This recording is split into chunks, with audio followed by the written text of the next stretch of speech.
RSM SSV के लिए dictation 100 शब्द प्रति मिनट 5 सेकंड में शुरू होगा। शुरू।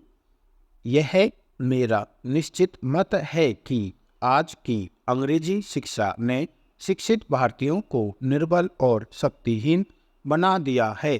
इसने भारतीय छात्रों की शक्ति पर भारी बोझ डाला है। हमें नकलची बना दिया गया है। देसी भाषाओं को अपनी जगह से हटाकर अंग्रेजी में बिठाने की प्रक्रिया अंग्रेजों के साथ हमारे संबंधों का सबसे दुखद प्रकरण है। स्टॉप। राजा राम मोहन राय ज़्यादा बड़े सुधारक होते और लोकमान्य तिलक ज़्यादा बड़े विद्वान बने होते, यदि उन्हें अंग्रेजी में सोचने और अपने विचारों को दूसरों तक मुख्यतः अंग्रेजी में पहुंचाने की कठिनाई से आरंभ नहीं करना पड़ता, यदि वे थोड़ी कम स्वाभाविक पद्धति से पढ़ लिख कर बड़े होते, तो अपने लोगों पर उनका असर, जो कि अद्भुत था, और भी ज़्यादा हुआ होता। स्टॉप। इसमें कोई शक नहीं कि अंग्रेजी साहित्य के समृद्ध भंडार का ज्ञान प्राप्त करने से इन दोनों को लाभ हुआ। स्टॉप। लेकिन भंडार तक उनकी पहुंच अपनी मातृभाषाओं के माध्यम से होनी चाहिए थी। कोई भी देश नकलचियों की जाति पैदा करके राष्ट्र नहीं बन सकता। स्टॉप। जरा कल्पना कीजिए कि यदि अंग्रेजों के पास बाइबल का अपना प्रमाणभूत संस्करण न होता तो उनका क्या होता? प्रश्नवाचक चिन्ह। मेरा विश्वास है कि भारतीय संत आधुनिक विद्वानों की अपेक्षा अधिक बड़े पुरुष थे। स्टॉप। मैं जानता हूँ कि तुलना करना अच्छा नहीं है। स्टॉप। अपने अपने ढंग से सभी समान रूप से बड़े हैं। स्टॉप। यदि फल की दृष्टि से देखें तो जनता पर आधुनिक विद्वानों का असर उतना स्थायी और दूरगामी नहीं है जितना संतों का है। स्टॉप। पैराचिन्ह। अंग्रेजी सीखने के लिए हमारा विचारहीन मोह है। उससे खुद मुक्त होकर और समाज को मुक्त करके इस भारतीय जनता की एक बड़ी से बड़ी सेवा कर सकते हैं। स्टॉप। अंग्रेजी भाषा हमारी शालाओं, विद्यालयों में शिक्षा का माध्यम हो गई है। स्टॉप। हमारे देश की राष्ट्रभाषा हुई जा रही है। स्टॉप। विचार उसी में प्रकट होते हैं, उनमें हमें सच्ची देश सेवा करने में समर्थ बना दिया है। अगर आदत ने हमें अंधा ने बना दिया होता तो हम यह देखे बिना न रहते कि शिक्षा का माध्यम अंग्रेजी होने के कारण जनता से हमारा संबंध टूट गया है। स्टॉप। राष्ट्र का उत्तम मानव उपयुक्त भाषा के अभाव में अप्रकाशित रह जाता है और आधुनिक शिक्षा में हमें जो नए नए विचार प्राप्त हुए हैं, उनका लाभ सामान्य लोगों को नहीं मिलता है। स्टॉप। पिछले 60 वर्ष से हमारी सारी शक्ति ज्ञान प्राप्त करने के बजाय परिचित शब्द और उनके उच्चारण सीखने में ही खर्च हो रही है। स्टॉप। हमें अपने माता पिता से तालीम मिलती है, उसकी नींव पर नया निर्माण करने के बजाय हमने उस तालीम को ही भुला दिया है। स्टॉप।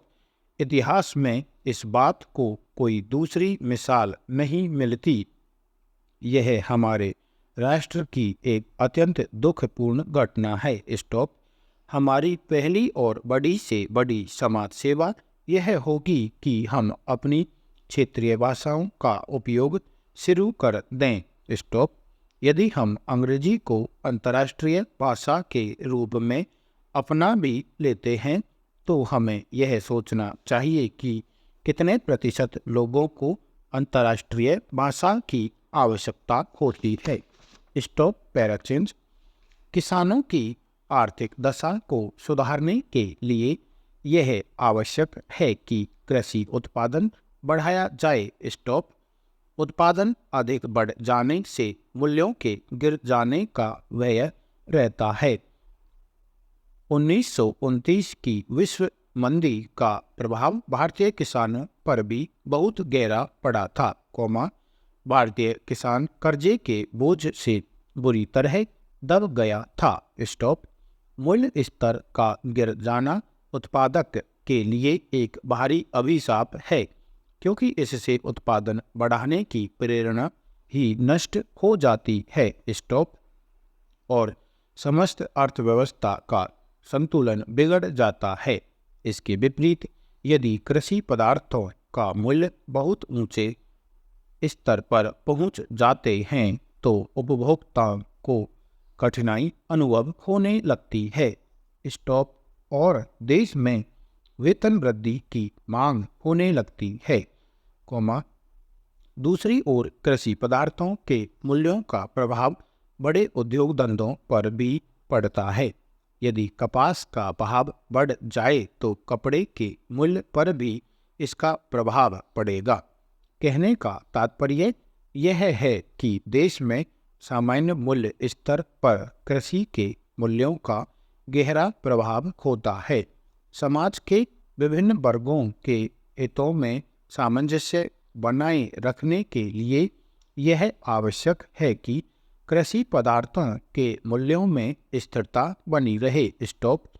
दूसरे शब्दों में कृषि पदार्थों के मूल्यों में कमी होना उत्पादकों के लिए तथा वृद्धि होना उपभोक्ताओं के हित के विरुद्ध है, और सरकार को इस प्रकार की मूल्य नीति अपनाने की आवश्यकता पड़ती है जिससे प्रत्येक के हितों की रक्षा हो सके और देश का उत्पादन अधिकतम सीमा तक पहुंच सके। साथ ही साथ देश के प्रति व्यक्ति आय तक सामान्य रहन सहन का स्तर ऊंचा हो। स्टॉप। इस उद्देश्य की पूर्ति के लिए कृषि पदार्थों के मूल्य में स्थिरता रखना परम आवश्यक है। स्टॉप पैराचेंज।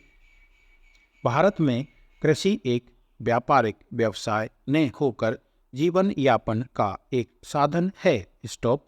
भारतीय किसानों में व्यापारिक चेतना का अभाव है और वे केवल जीवित रहने के लिए खेती करते हैं, इसलिए कृषि पदार्थों के मूल्यों तथा उनके उत्पादन व्यय में कोई घनिष्ठ संबंध नहीं रहता। मूल्य निर्धारण की मांग और पूर्ति का सिद्धांत कृषि पदार्थों पर अच्छी तरह लागू नहीं होता। यह उत्तरदायित्व सरकार के ऊपर है कि वह मूल्य नीति का संचालन इस प्रकार करे कि कृषि तथा उद्योगों का समुचित विकास हो सके। स्टॉप। और कृषि मूल्यों में स्थिरता बनी रहे। मूल्यों की स्थिरता का अर्थ केवल इतना है कि कृषि पदार्थों के मूल्यों में अत्यधिक चढ़ाव उतार न होने पावे। स्टॉप। हमें ज्ञात है कि 1929 की विश्व मंदी के कारण भारतीय किसानों की कैसी दुर्दशा हो गई थी। स्टॉप। दूसरी ओर दूसरे महायुद्ध के दिनों में और उसके बाद मूल्यों में जो वृद्धि हुई उसका देश की अर्थव्यवस्था पर कितना बुरा प्रभाव पड़ा है। स्टॉप। यद्यपि किसान को समुचित लाभ ही हुआ, किंतु देश में नियमित विकास के लिए ये दोनों दशाएं बाधा उत्पन्न करने वाली सिद्ध हुई हैं। स्टॉप पैराचेंज। भारत में कृषि मूल्यों की स्थिरता का प्रश्न पिछले कुछ वर्षों में मुख्य रूप से सरकार के सामने उपस्थित हुआ। जून 1954 तथा उसके बाद के काल में कृषि मूल्यों में निरंतर कमी होती गई है। Full stop.